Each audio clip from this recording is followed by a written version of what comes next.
Welcome to doctor Mythili's music therapy channel. இன்றைய பதிவிலையும் mental hygiene and positive thinking என்ற தலைப்பில் சில செய்திகளை நம்ம பகிர்ந்துக்கலாம். இந்த மன தூய்மை அப்படின்றது எப்படியெல்லாம் நம்ம மேற்கொள்ள முடியும் அப்படின்னு பார்க்கலாம். முதல்ல 6 விதமான செயல்பாடுகள் மனதோடது. என்னது? எண்ணம், சொல், செயல். அதுக்கு தகுந்த மாதிரி அறிவுத்திறன், மதிநுட்பம், செயல்பாட்டு திறன், டக்டைல், ஊற்றுணர்வு. இது எல்லாமே இந்த மன தூய்மைக்கு ஒன்றுக்கொன்று தொடர்புடைய செய்திகள் தான். இந்த இன்டர்லிங்க் இருக்கு இல்லையா, அதில் மன தூய்மை எப்படி கொள்ள முடியும்? மனத்துக்கண் மாசிலனாதல் அனைத்தரன் ஆகுல நீரபிற. மனத்துக்கண் மாசிலன், மாசு என்றால் குற்றம், குற்றமில்லாமல் இருக்கக்கூடிய குற்றமற்ற எண்ணங்களை கொண்டிருக்கிறவனே என்ன சிறந்த அறம் அப்படின்னு சொல்கிறார். அவர் செய்யறது மனத்துக்கண் மாசில்லாமல் இருப்பது எங்கனம் அப்படின்னா, மனத்தளவில் எண்ண ஓட்டங்களில் குற்றமற இருப்பதே சிறந்த அறம் அப்படின்னு சொல்கிறார் வள்ளுவர். ஆனால் இந்த மனத்து அளவில் குற்றமில்லாமல் இருப்பது அப்படின்னா அது ஒரு ராத்திரிலையோ ஒரு பகல்லையோ ஒரு ஃபார்ட்நைட்லேயோ மேற்கொள்ளக்கூடிய விஷயம் மட்டும் இல்லை. That should be a continuous practice. ஒரு வாழ்நாள் முழுவதும் கடைபிடிக்க வேண்டிய ஒரு செயல். அதை கடைபிடித்து ஒழுக வேண்டியது. அப்படின்னு என்ன சொன்ன? You continue to practice it. அப்படின்னா அந்த எண்ண ஓட்டங்கள் சிறப்பாக இருக்க வேண்டும், எல்லாரும் இன்புற்று இருக்க வேண்டும் அப்படின்றத மனசளவில் வச்சுட்டா அதுக்கு ஏற்புடைய செய்திகளை, அதுக்கு ஏற்புடைய கருத்துக்களை மட்டும் நம்ம என்ன பண்ணலாம், எடுத்து சொல்ல முடியும். நம்ம மனத்துக்கண் மாசிலனாதல்னு சொல்லும்பொழுது என்ன சென்ற பதிவில் சொன்னோம், எல்லோரும் இன்புற்று இருக்கவே அப்படின்னு சொன்னால் அதுக்கு தவிர நம்மளுக்கு வேறு எதுவும் தெரியாது அப்படின்னு. அந்த அளவுக்கு யாமொன்றறியேன் பராபரமே, எல்லாவற்றையும் தொடர்ந்து அதுக்கு சமுதாயத்துக்கு சிறப்புடைய செய்திகளை நம்ம பகிர்ந்துக்கும் பொழுது அந்த வார்த்தைகள் ஏற்றுக்கொள்ளப்படும், அது செயல்படுத்தப்படும் அப்படின்னு. இதுக்கு பாசிட்டிவ் திங்கிங்னு சொல்கிறோம் இல்லையா, அதுதான் மன தூய்மையோட ஏற்புடைய அதனோட பகிர்வு தான் அது.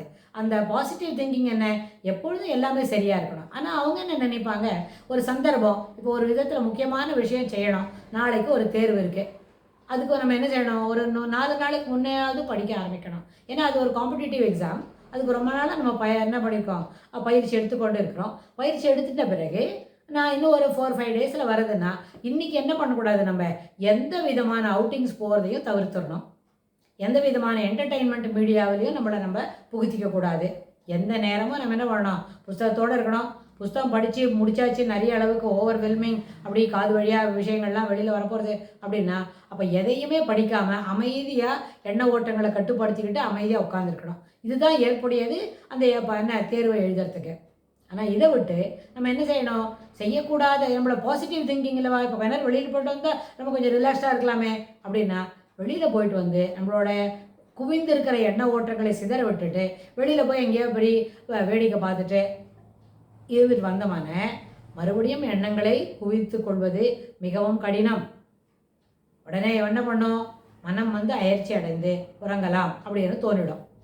உறங்குவது என்ன தவறா அப்படின்னு கேட்பாங்க இப்போ இருக்கிறவங்களானா. ஆனால் உறங்குவதெல்லாம் தவறு இல்லை, நிச்சயமாக தூக்கம் என்பது அத்தியாவசியம்தான். ஆனால் எப்பொழுது எண்ணத்தை சிதற விட்ட பிறகு தூங்குறதை காட்டிலும் எண்ணம் குவிந்து இருக்கும் பொழுது தேர்வுக்காக தயார் பண்ணியிருக்கோம், அது எண்ண ஓட்டங்களை ரொம்ப சிதற விடவே இல்லை அப்படின்னா அப்போ நம்ம தொடர்ந்து அதுக்கு ஏற்புடைய செய்திகளை படித்து அப்படியே இருக்கிறது.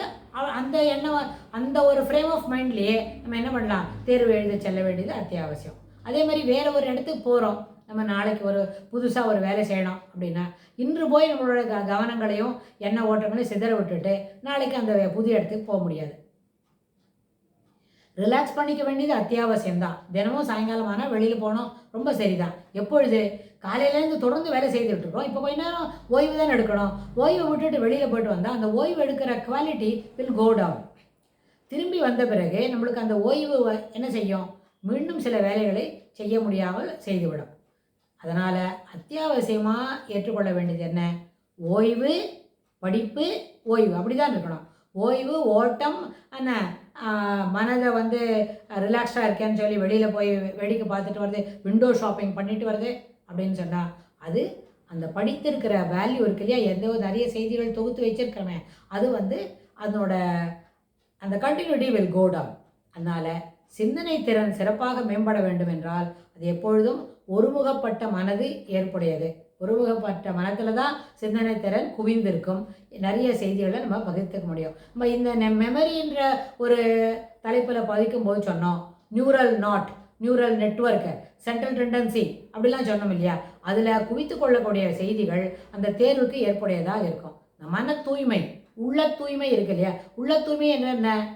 எல்லாரும் சிறப்பாக இருக்கணும், எல்லாருக்கும் சரியானதாக நடக்கணும். அப்போ ஒருத்தருக்கு ஒரு விஷயம் சரியானதாக இருந்தால் இன்னொருத்தருக்கு அது வேறு மாதிரி இருக்காது. சரியான செய்திகள் எல்லாருக்கும் சரிதான், தவறான செய்திகள் சிலருக்கு சரியாக இருக்கும், ஆனால் எல்லாருக்கும் அது சரியாக இருக்காது.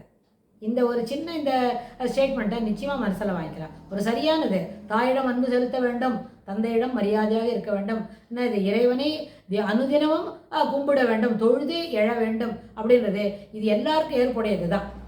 சிலவங்களுக்கு இது பிடிக்காத இருக்கா, சிலவங்களுக்கு இது ஏற்புடையது இல்லைன்னா அதனால் அது சரின்னு சொல்ல முடியாது. அது சரி, அவங்களுக்கு பிடிக்கலன்னு சொன்னால் they should also correct themselves to follow this suit அப்படின்னு. ஸோ அதனால் மனத்துக்கண் மாசிலன் ஆதல் என்பது அனைவரும் கடைப்பிடித்து ஒழுக வேண்டிய ஒரு வரி என்று சொல்லி இந்த பதிவை நம்ம நிறைவு செய்கிறோம்.